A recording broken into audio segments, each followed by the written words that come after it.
12 তারিখ সারাদিন আমরা কথা না, আমরা কাজ করে দেখাতে চাই। কারণ বর্তমান যে প্রজন্ম এবং বর্তমান তারুণ্য নির্ভর বাংলাদেশ, আমরা এই তরুণদের কাছে এমন কোন মিথ্যা প্রতিশ্রুতি দিব না যেটা নির্বাচনের পরে আমরা সেটা করতে পারবো। তারুণ্যের প্রথম ভোট ওই একটা দিন আমরা স্যাক্রিফাইস করব। আমাদের একটি দিনের কারণে আমরা ইনশাল্লাহ বাকি 5টি বছর আল্লাহর রহমতে আমরা এদেশের প্রতিটা নাগরিক ভালো থাকবো। দিনের বেলা কাজ করব, রাতে কাঁপতে থাকবো ভয়ে। এই মনে হয় এসে কোন মাস্তান গুন্ডা আমাদের দরজায় আঘাত করবে, আমরা সেটা দেখতে চাই না। দিনের বেলা ধানের শীষ দেখায়, আবার দু একজন রাতের বেলা আবার তলে তলে গিয়ে দুদিকে চেষ্টা করে।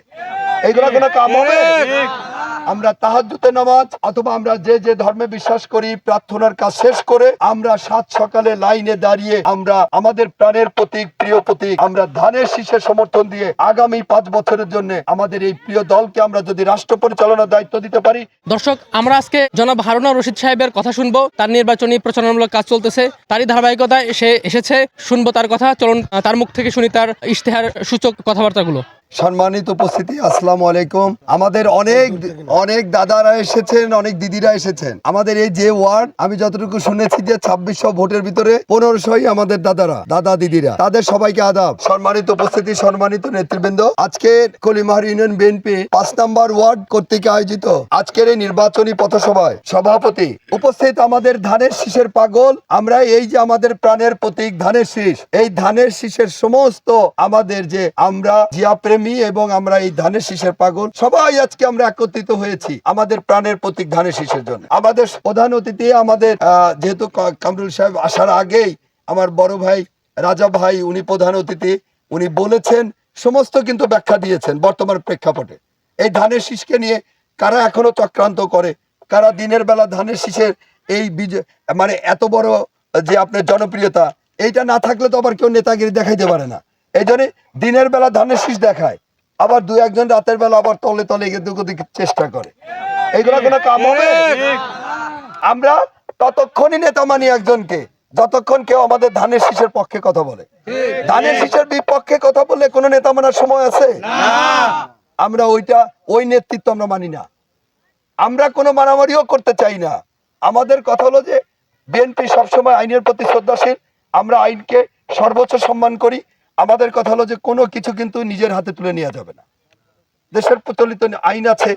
এখন যে নির্বাচন কমিশনের সমস্ত দায়িত্ব নির্বাচনের আচরণ বিধি মেনে চলা, সেটা এখনো ওই যে কথা উঠছে, কেউ এখনো মানে পার্টির বিরুদ্ধে কাজ করে এখনো আবার সেই পার্টির মনোগ্রাম, পার্টির নেতৃবৃন্দ, আমাদের 3 নেতার ছবি ব্যবহার করা, এটা অনেকে অনেক কথা বলে। আমি বলছি যে না, কোনোভাবে এইগুলো আমরা নিজ থেকে কিছু করতে যাব না।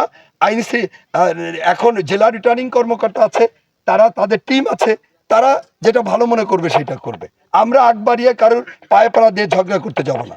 আমাদের কিন্তু একটাই কথা, এই যে ধানের শীষ বর্তমান প্রেক্ষাপটে ধানের শীষের প্রতিদ্বন্দ্বিতা কেউ হতে পারে না।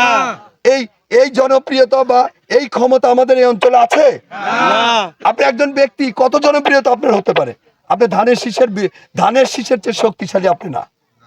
এই জন্য আমাদের কথা থাকবে, 2-1 পথভ্রষ্ট যারা মুনাফিকি, গাদ্দার, মীর জাফর, এটা যুগে যুগে ছিল, এগুলো থাকবে। এর ভিতর দিয়েই আমাদেরকে চলতে হবে।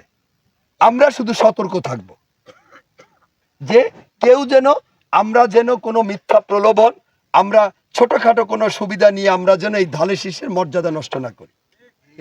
এটুকু হলেই আর 12 তারিখ আমরা একেবারে সকাল সবাই ওই একটা দিন আমরা স্যাক্রিফাইস করব। আমাদের একটি দিনের কারণে আমরা ইনশাল্লাহ বাকি 5টি বছর আল্লাহর রহমতে আমরা এদেশের প্রতিটা নাগরিক ভালো থাকব। কিন্তু আমরা এই দিনটাকে যদি কোনো রকম অবহেলা করি, আমরা যদি মনে করি আগে তো ভোট দিতে যাওয়া লাগতো না, ভোটের আগে এসে সবাই বলে যেত যে আপনার যাওয়া লাগবে না, ভোট এমনি হয়ে যাবে, ভোট রাতের হয়ে যেত, ভোট আগের দিন হতো, মৃত মানুষের ভোট হয়ে যেত। আমরা তো সেই ভোট দেখতে চাই নাই, আমরা সেই ভোট চাই না। আমরা সেই ভোটকেই চাই যে ভোট আমার স্বাধীন মতামত, আমি যাকে পছন্দ করব, আমি যে প্রতীককে পছন্দ করব, আমি লাইনে দাঁড়িয়ে আমাকে একটা ব্যালট পেপার দিবে, আমরা সেই ব্যালট পেপারটা একটা গোপন রুমের ভিতর যেখানে কেউ দেখবে না, আমরা স্বাধীন আমাদের সেই মতামতটা আমরা ব্যক্ত করব। আমরা সেই ভোট আমরা দেখতে চাই। আমরা যদি এই দিনটাকে অবহেলা করি, আমাদের একটা দিনের ভুলের কারণে কিন্তু আবার আমাদের জীবনে সেই 17 বছরের অন্ধকার, গভীর অন্ধকারে কিন্তু আমাদের আবার নিমজ্জিত হইতে হবে। কাজেই আমাদের উদাত্ত আহ্বান, আমাদের প্রিয় নেতা যেটা বলছেন, আমরা তাহাজ্জুদের নামাজ অথবা আমরা যে যে ধর্মে বিশ্বাস করি, প্রার্থনার কাজ শেষ করে আমরা সাত সকালে লাইনে দাঁড়িয়ে আমরা আমাদের প্রাণের প্রতীক, প্রিয় প্রতীক, আমরা ধানের শীষে সমর্থন দিয়ে আগামী 5 বছরের জন্য আমাদের এই প্রিয় দলকে আমরা যদি রাষ্ট্র পরিচালনার দায়িত্ব দিতে পারি, তাহলে ইনশাল্লাহ এই যে আপনারা লিফলেটে দেখেছেন যে 31টা দফা আমাদের প্রিয় নেতা জনাব তারেক রহমান সাহেব বলেছেন, আমাদের দল রাষ্ট্র পরিচালনার সুযোগ পেলে জনগণের ভোটে আমাদের এই প্রত্যেকটা দফা বাস্তবায়ন হবে। এবং এই দফাগুলো বাস্তবায়ন হলে আমাদের দেশে আর কোনো দুঃখ দুর্দশা থাকবে না, আমরা পৃথিবীর মানচিত্রে মাথা উঁচু করে দাঁড়াতে পারবো। প্রিয় নেতৃবৃন্দ, আমাদের এই কলিমহরে আমাদের কিছু সমস্যা বলতে, যে এমনি তো জন দুর্ভোগ হয়, আমাদের রাস্তাঘাট আরো যে যে সমস্যাগুলো আছে আমরা চিহ্নিত করে আমাদের সমস্ত নেতৃবৃন্দকে নিয়ে আমরা একসাথে করে যেটা সবচেয়ে বেশি প্রায়োরিটি, যেটা সবচেয়ে বেশি জরুরি, আমরা অগ্রাধিকার ভিত্তিতে আমাদের সমস্ত সমস্যার সমাধান যদি আমাদের সুযোগ আসে আমরা ইনশাল্লাহ করব। আমরা কথা না, আমরা কাজ করে দেখাতে চাই। কারণ বর্তমান যে প্রজন্ম এবং বর্তমান তারুণ্য নির্ভর বাংলাদেশ, আমরা এই তরুণদের কাছে এমন কোনো মিথ্যা প্রতিশ্রুতি দিব না যেটা নির্বাচনের পরে আমরা সেটা করতে পারবো না। আমরা সুযোগ পেলে আমাদের বিশ্বাস যে আমরা কথা না কাজ করে আমরা সেটা দেখাবো, তখনই সবাই বুঝতে পারবে যে না, এদের সাথে চলা যায়, এদের সাথে কাজ করা যায়। প্রিয় নেতৃবৃন্দ, আমাদের এই কলিমহরে কিন্তু কিছু সমস্যা বলতে, যে মানুষ কষ্ট পায়, মানুষ রাতে সে তার সারা দিনের কাজকর্ম শেষ করে রাত্রে একটু শান্তিতে ঘুমাবে, সেই জায়গা বিঘ্নিত হয়। সেই জায়গায় কোনো রাতে সন্ত্রাসী, মাস্তান, গুন্ডা এরকম কোনো কাজকর্ম আছে, এরকম কিন্তু আমরা প্রায়ই কিন্তু আমরা বাইরে থেকে শুনতে পাই। আমাদের কথা হলো যে এই মাস্তানি, গুন্ডামি, সন্ত্রাসী যারাই করবে, লোকাল কোনো না কোনোভাবে কারোর সাপোর্ট কিন্তু থাকে, কেউ না কেউ এটার পৃষ্ঠপোষকতা করে। আমি উদাত্ত আহ্বান জানাবো, আমরা সুযোগ পাই আর না পাই, আমরা ভাই কেন এই কাজগুলা, যারা এই অপকর্মগুলা করবে তাদেরকে আমরা সেই পথ থেকে আমরা না সরায়ে তাদের কেন সহযোগিতা করব? যারা এই সহযোগিতাগুলো করবে আমি তাদের স্পষ্ট বলতে চাই, যদি আমার না হোক, আমার দলটা যদি রাষ্ট্র পরিচালনা আল্লাহ তাআলা সুযোগ দেন, আপনারা ভাই এই পথ থেকে সরে আসতে হবে।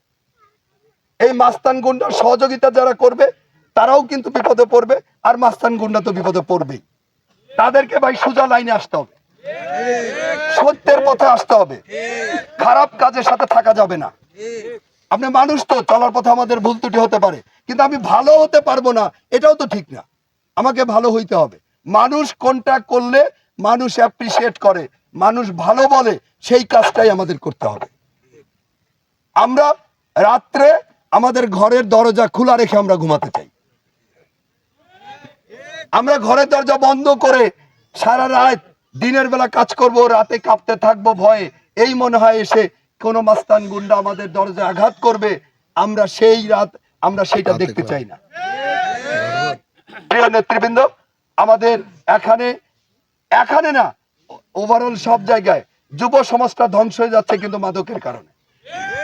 আমাদের যারা মাদকের এই কারবার করে, মাদক যারা সেবন করে, ওই একইভাবে ওই সন্ত্রাসী মাস্তানদের কায়দায় কিন্তু তাদেরকে হয় এগুলা ছেড়ে দিতে হবে, নাইলে ভাই প্রচলিত দেশের আইনে, এই যে আমাদের পিপি রাজ্জাক সাহেব তো আছেন, আমিও তাকে উদাত্ত ধন্যবাদ জানাবো, আমাদের প্রিয় নেতা অ্যাডভোকেট কামরুল আলম, উনি অনেক সিনিয়র আইনজীবী। আমাদের কথা হলো যে ভাই এইগুলার ব্যাপারে কোনো সহযোগিতা করা যাবে না। প্রয়োজনে আমার কথা হলো যে যদি এরা আইনের কাছে, যখন এরা আইনের হাতে ধরা পড়বে, প্রয়োজনে এদের জামিন যাতে না হয় সেটার জন্য সর্বোচ্চ বিরোধিতা করতে হবে। যদি তারা সোজা লাইনে না আসতে হবে সোজা লাইনে। কেন ভাই খবরদারি, মাস্তানি, গুন্ডামি করে কেন মানুষের ভালোবাসা নিতে হবে? আমি কাজ করে ভালো ব্যবহার করে তো মানুষের কাছ থেকে সম্মান নিতে পারি, সেটার কিন্তু মর্যাদাটা অনেক বেশি থাকে। আপনি ভয় দেখিয়ে সম্মান, সেই সম্মান কিন্তু আপনার মনের থেকে হয় না। প্রিয় নেতৃবৃন্দ, আমরা সবাই যদি ঐক্যবদ্ধ থাকি, আমরা কে না চাই 95 জন এই ভালো, তারা ভালো কিছু দেখতে চায়, এই 5 জনের জন্য কেন টোটাল সমাজ ব্যবস্থা কিন্তু নষ্ট হবে। আমরা তাদেরকে বুঝিয়ে আমরা সত্যের পথে চলার জন্য এবং মিথ্যাকে বিতাড়িত করার জন্য আমাদের প্রচেষ্টা অব্যাহত থাকবে, এই আশা প্রত্যয় ব্যক্ত করে সবাইকে ধন্যবাদ জানিয়ে শেষ করছি। আপনারা আবারও অনুরোধ করছি 12 তারিখ, এই যে আর মাত্র 5টা দিন আছে, আমরা সবাই 5টা না 4 দিন এককালে আনুষ্ঠানিক প্রচারণা, আপনারা শেষবারের মতো একটু প্রত্যেকের দৈনন্দিন কাজকর্ম থেকে একটু সময় বের করে আমরা প্রতিদিন আমরা মানুষের দ্বারে দ্বারে যে আমরা তারেক রহমানের সালাম পৌঁছে দেবো, আমরা আমাদের প্রিয় প্রতীক ধানের শীষের জন্য ভোট প্রার্থনা করবো এবং বলবো আপনার একটি ভোট বা আপনার একটি দিনের স্যাক্রিফাইস আমাদের এই দেশটাকে কিন্তু সামনের দিকে এগিয়ে নিয়ে যাবে, এই আশা এই প্রত্যয় ব্যক্ত করে সবাইকে ধন্যবাদ জানিয়ে শেষ করছি। খোদা হাফেজ, বাংলাদেশ জিন্দাবাদ, শহীদ রাষ্ট্রপতি জিয়া রহমান অমর হোক, বেগম খালেদা জিয়া অমর হোক, আমাদের আগামীর ভবিষ্যৎ আগামীর বাংলাদেশ পার্টির জননন্দিত জননেতা জনাব তারেক রহমান জিন্দাবাদ। ভোট দেবো কিসে? ভোট দেবো কিসে? 12 তারিখ সারা দিন, 12 তারিখ সারা দিন, তারুণ্যের প্রথম ভোট, তারুণ্যের প্রথম ভোট, তারেক রহমানের সালাম নিন, তারেক রহমানের সালাম নিন, জিয়ার সৈনিক। ভালো থাকবেন সবাই, আল্লাহ হাফেজ। প্রতীক আসছে, গণপ্রতিক আসছে,